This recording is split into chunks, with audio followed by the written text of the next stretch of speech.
working from home? I could sure get used to this. What a treat! Alright, let me just finish this post on the JEDI contract, and oh, that's my phone.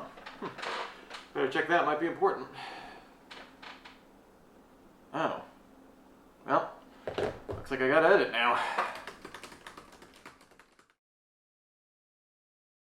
Well, son, I got you a baseball mitt. Let's go have that first catch. Oh, sorry, just my phone up. Probably nothing, just need to check it. Oh. Sorry, son. Oracle.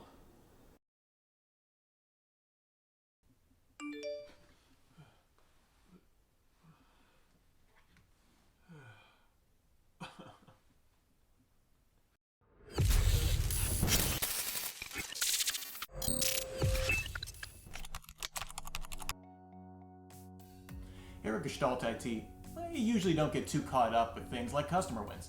Organizations make purchasing decisions based on a host of interconnected reasons. Sometimes a technology stack enables unique capability, sometimes a vendor can perfectly fit within a given budget, sometimes it's a continuation of an existing relationship, and most often, it's a combination of all these things.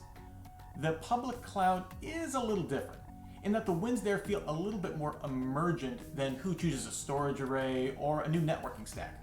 The latter is usually a replacement for roughly the same thing, whereas the cloud might be a whole new direction for an organization's IT infrastructure.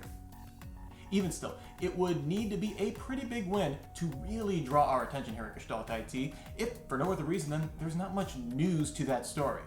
But the US Department of Defense's Joint Enterprise Defense Infrastructure Project is a big flipping contract, worth about $10 billion over 10 years.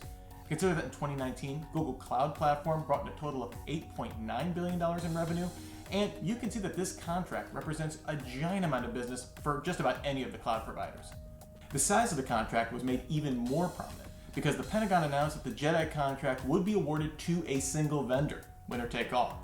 The contract bidding process started in 2017, and basically since it was announced, every step along the way has been contentious. The names interested in the contract probably shouldn't be too surprising, with the big three public clouds of AWS, Azure, and GCP all in from the get-go. This was joined by Oracle and IBM, as well as wrangling, who gets the honor of being the Pete Best of public clouds. The DoD estimated that they would select a winner by September 2018, cue tragic laughter. If this contract was going to be a multi-vendor affair, the behind-the-scenes maneuvering would probably have been just as intense, but it probably doesn't become front-page news. As a winner-take-all, the assumption was that Amazon, being the 800-pound cloud gorilla in the room, was a natural choice to win. It didn't help that they also recently closed on a $600 million contract with the CIA. Microsoft also has extensive government and DoD-specific contracts, but reporting back all the way in 2018 was that AWS was probably going to be the eventual winner. The fact that Google pulled out of consideration in October 2018 over concerns that it would violate principles of ethical use of AI seemed to point to a solid two-dog race. That was confirmed in April 2019 after the Department of Defense announced that only AWS and Azure met the minimum requirements of the contracts, eliminating IBM and Oracle from consideration. Oracle, who, let's remember, is solidly in the unmarked other column when discussing cloud market share, protested the decision, claiming that the process was riddled with improprieties. They had filed a lawsuit to stop the whole process before being formally eliminated from consideration, alleging that a former DoD employee named Deep Upi, who worked with AWS from 2014 to 2016, and then later rejoined Amazon on the commercial side after recusing himself from working on the JEDI contract after working on it for about 7 weeks.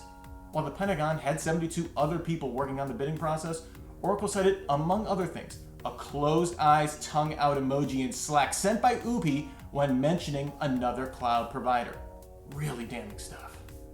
A judge eventually, of course, dismissed this complaint, but news reports from The Information say that, according to sources, Microsoft and Oracle initially agreed in September 2018 to work together to prevent Amazon from winning the contract, agreeing to push for the contract to be broken into pieces.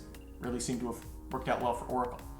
After all this backroom dealing and legal wrangling, the decision on the contract was due to come out in about August or September 2019, which meant it was the perfect time for the president to weigh in on all of this, who has a pretty public on-again disdain for any business connected to Jeff Bezos. So after some casual allegations of favoritism toward Amazon for the, remember, as yet unawarded contract, Defense Secretary Mark Esper announced that he was re-examining the whole project. Then, the moment of truth.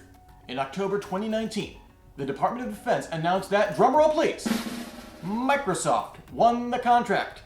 This, of course, put to bed all controversy about the awarding process. Well, that's about it for the video.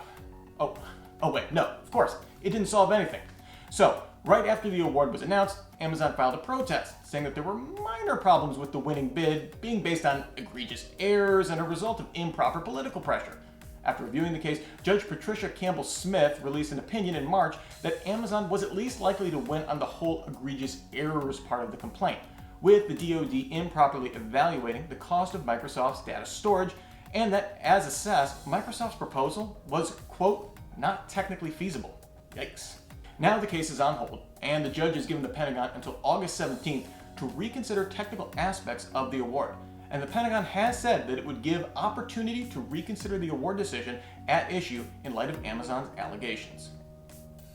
So that's where we stand with the whole JEDI contract as of May 25th. This is all subject to change, of course. It seems like it will.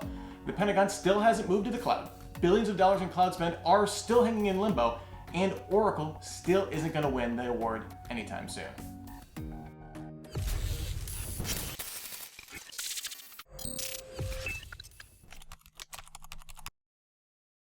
Hey, thanks for watching Checksum. We'll be back next Monday with another great video.